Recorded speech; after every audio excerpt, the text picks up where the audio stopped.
नहमदुहु व नसल्ली अला रसूलिहिल करीम अम्मा बअद फ़अऊज़ु बिल्लाहि मिनश शैतानिर रजीम बिस्मिल्लाहिर रहमानिर रहीम रब्बि इश्रह ली सदरी व यस्सिर ली अमरी वहलुल उक़दतम मिन लिसानी व यफ़क़हू क़ौली।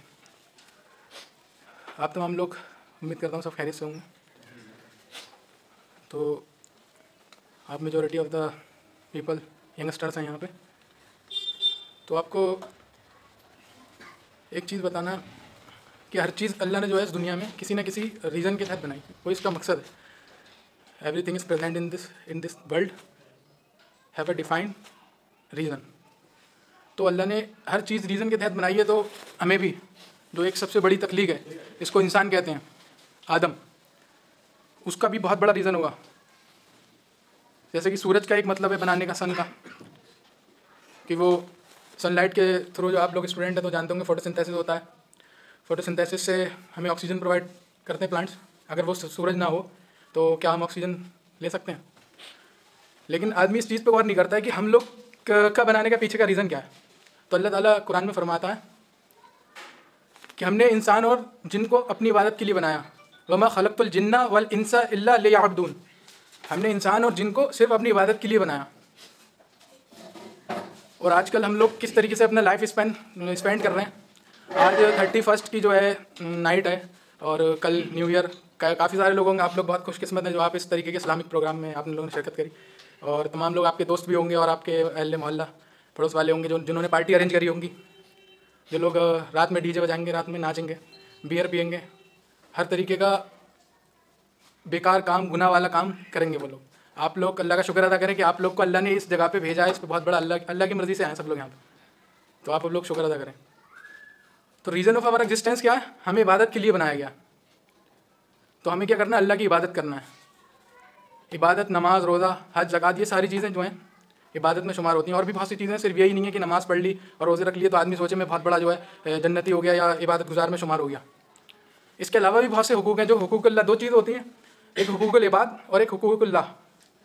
हुकूक़ुल्लाह का मतलब जो अल्लाह के हुकूक़ हैं, अल्लाह के जो हक़ हैं, जैसे कि नमाज, रोज़ा, ये सब जो है अल्लाह के लिए करते हैं। और एक हुकूक़ुल इबाद होता है जो कि हमारे लोगों के ऊपर हुकूक़ होते हैं। जैसे कि हम आपस में, लोगों के माँ बाप के ऊपर क्या हुकूक़ है, मियाँ बीवी के आपस में क्या हुकूक़ है, पड़ोसी की क्या हुकूक़ हैं, दोस्तों के आपस में क्या है।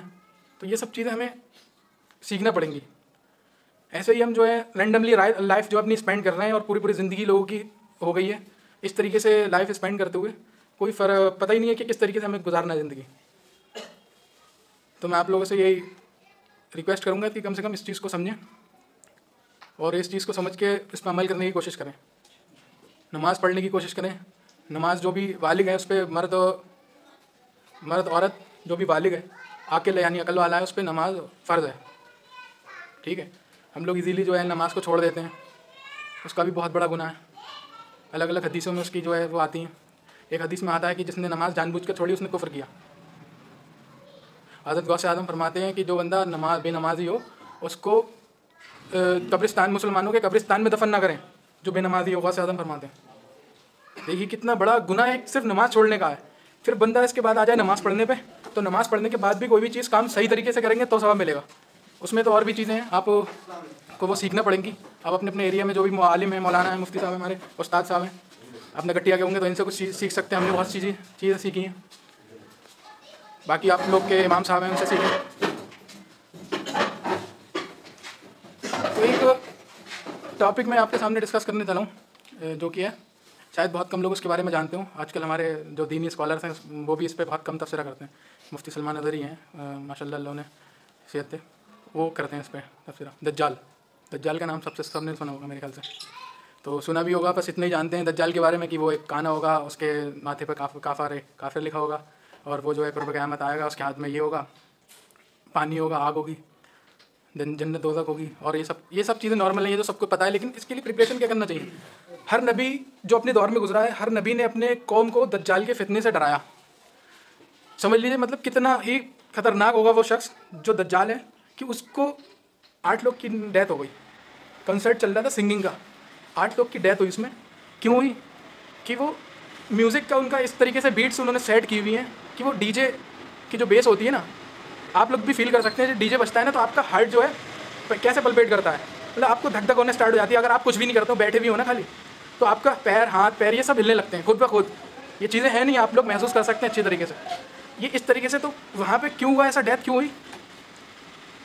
वो जो होता है ना रेजोनेंस, आप लोगों ने पढ़ा होगा फिजिक्स में, रेजोनेंस, इलेक्ट्रिक फील्ड में चैप्टर है ना सर, रेजोनेंस, उसमें पढ़ा होगा कि एक मिनिमम फोर्स चाहिए होता है किसी भी चीज़ को कोई वर्क उसके वो करने के लिए, एक सिस्टम।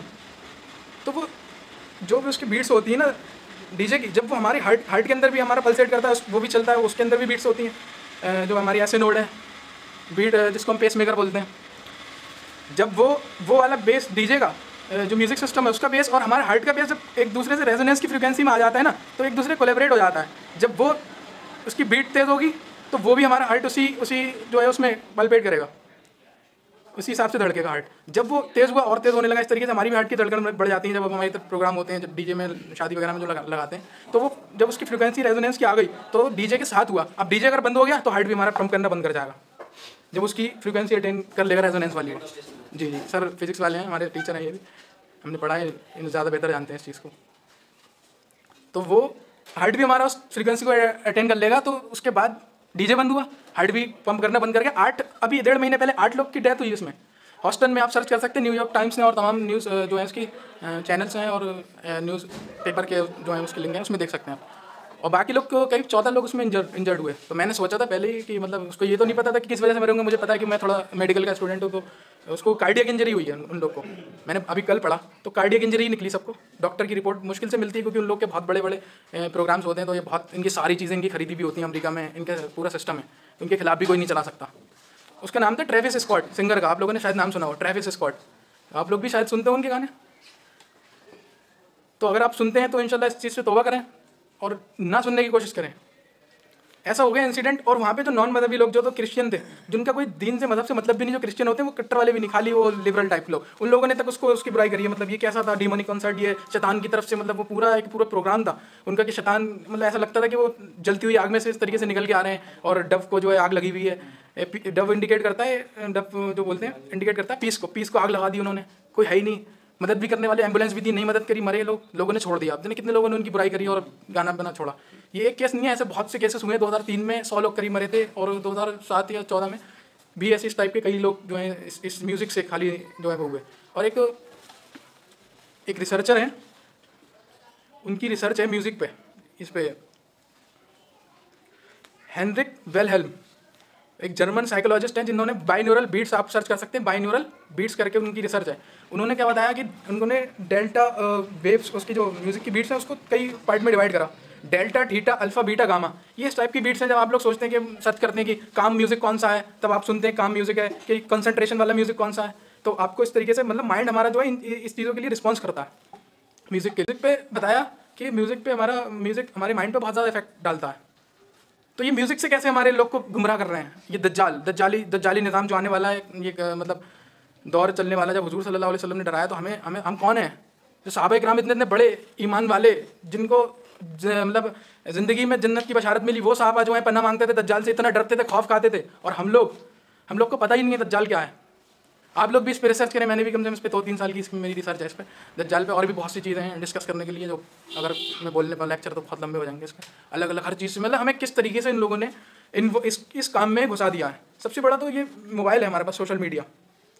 आप लोग भी ये बनाते होंगे रील्स का जो आया इंट्रोड्यूस हुआ है, बनाइए रील्स। लोग आजकल बहुत बना रहे हैं, लाइव वीडियो बना रहे हैं, या जहाँ खा रहे हैं, मतलब कोई भी चीज़ खा रहे हैं, होटल पे जा रहे हैं, चाय पी रहे हैं, डाल दिए वीडियो, स्टेटस डाल दिए। इस तरीके से कि मतलब कैसे लोगों के अंदर, पहले क्या होता था, फिल्म इंडस्ट्री होती थी, उसमें जाने के लिए एक वो होता था, एक प्रोसेस जाने के लिए। वहाँ पे जाके आप जाओ, वो दो अपना ऑडिशन दो, फिर उसके बाद जो है मूवी में सिलेक्शन हो। आज हमें किस तरीके से मतलब उसको इतना आसान कर दिया कि घर में बंदा, टिकटॉक जो अभी चला था बंद हो गया अब तो, लेकिन दूसरे प्लेटफॉर्म आ गए।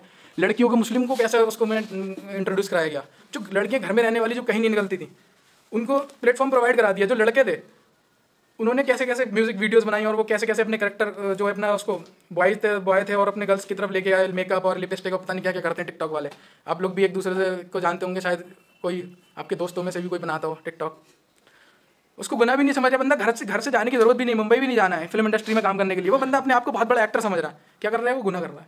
एक तो उसका गुनाह खुद का है कि वो कर रहा है, और एक ऊपर से जो डाल रहा है प्लेटफॉर्म पे, उस पर जो है तमाम लोग जो उसको देख रहे हैं, वो भी गुनाह में मुलव्विस हो रहे हैं उसकी वजह से। और उन सब का गुनाह उस पर्टिकुलर बंदे के ऊपर आएगा।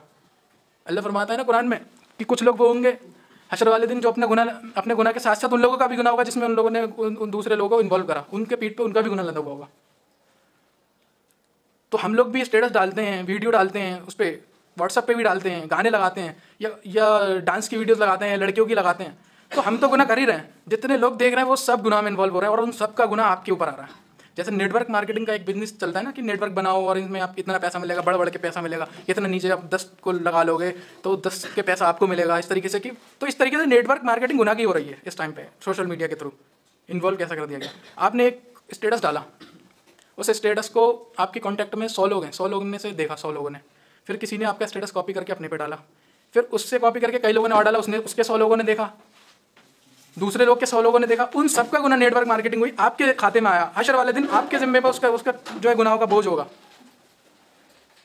तो हम लोग नहीं सोचते हैं इस चीज़ को।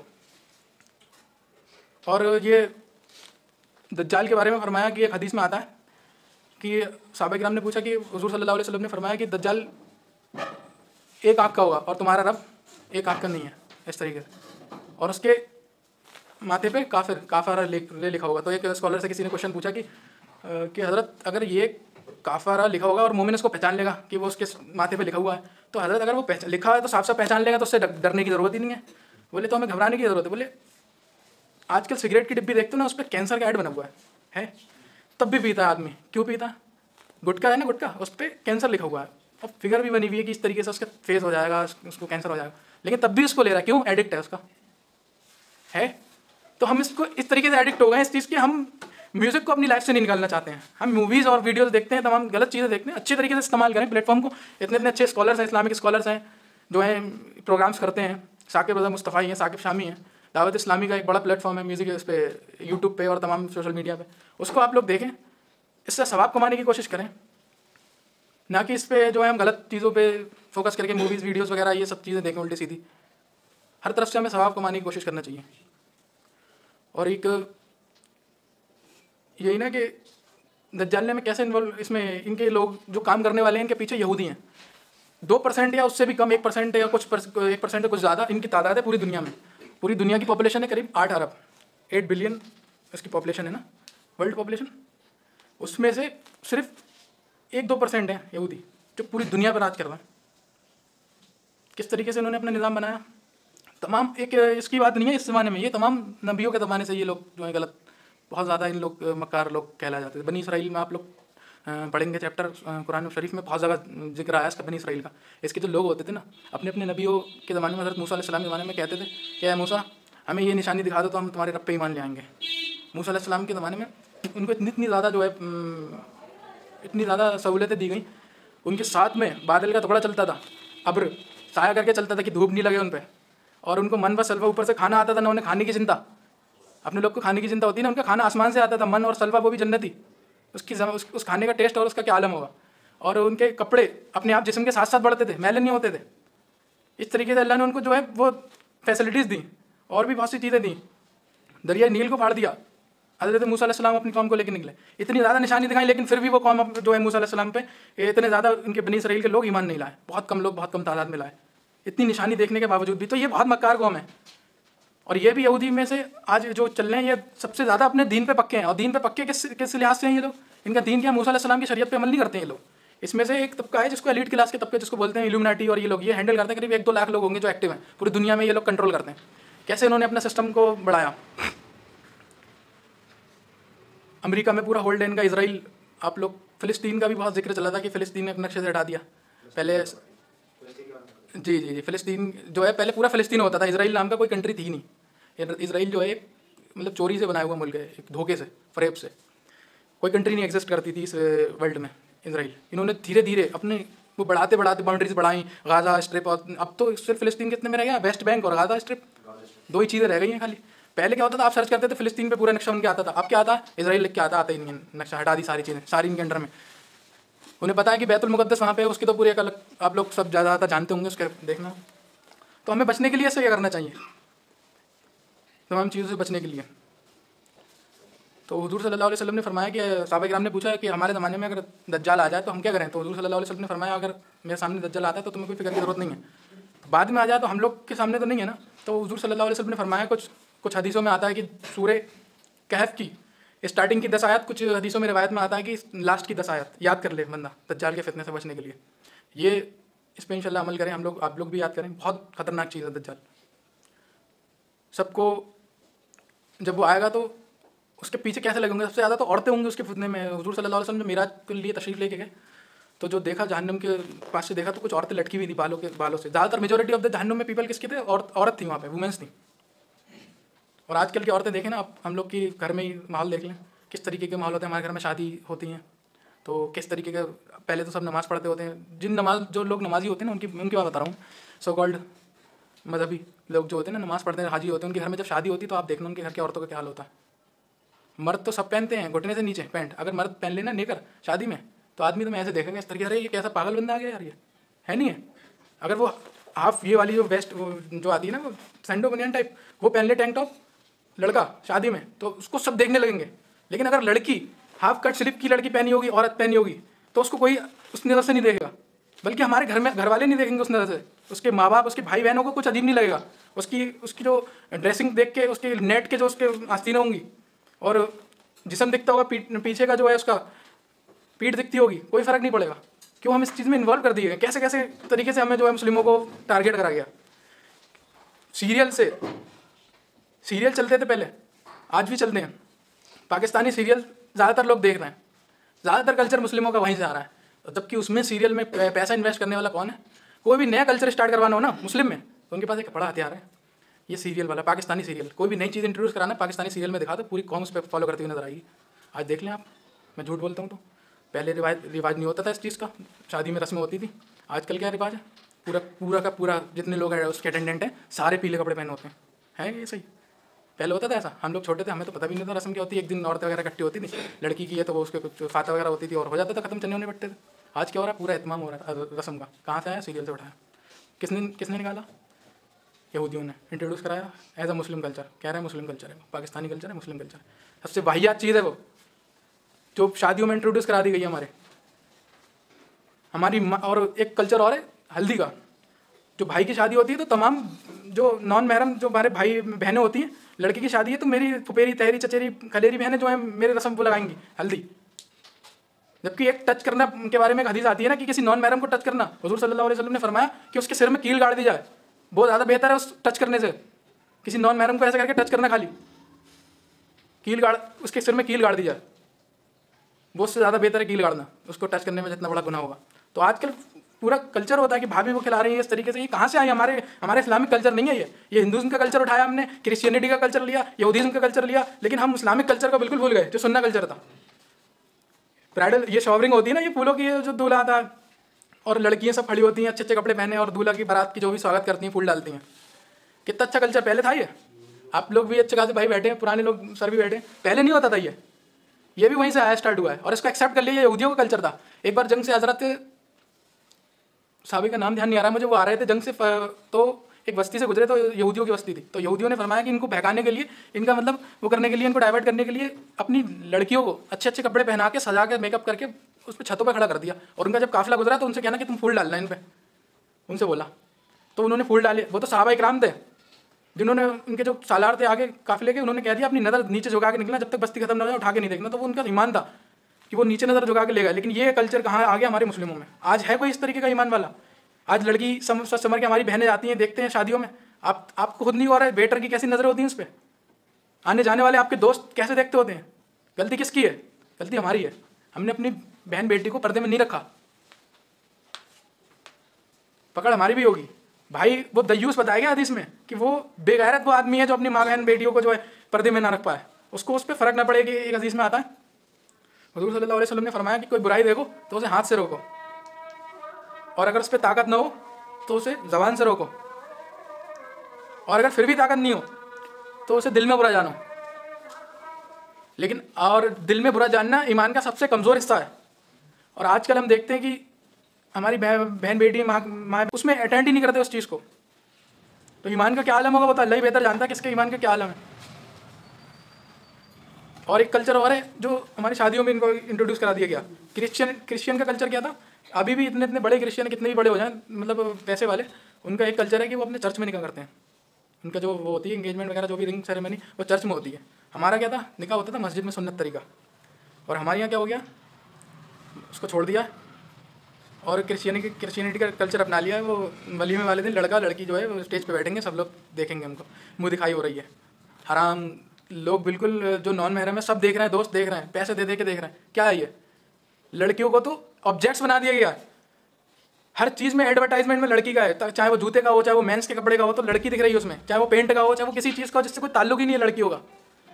आप लोग की और लड़की आज़ादी इस चीज़ को समझ रही है कि हमें वेस्ट ने आज़ादी दी है। अगर इस्लाम ना होता तो औरतों का क्या हाल होता, वो तो वही, इतने ज़्यादा कल्चर्स में औरतों का हाल बुरे होते थे। अहले अरब जो थे ना, ये लोग अपनी औरतों को जिंदा दफना देते थे, लड़कियों को जिंदा दफना देते थे।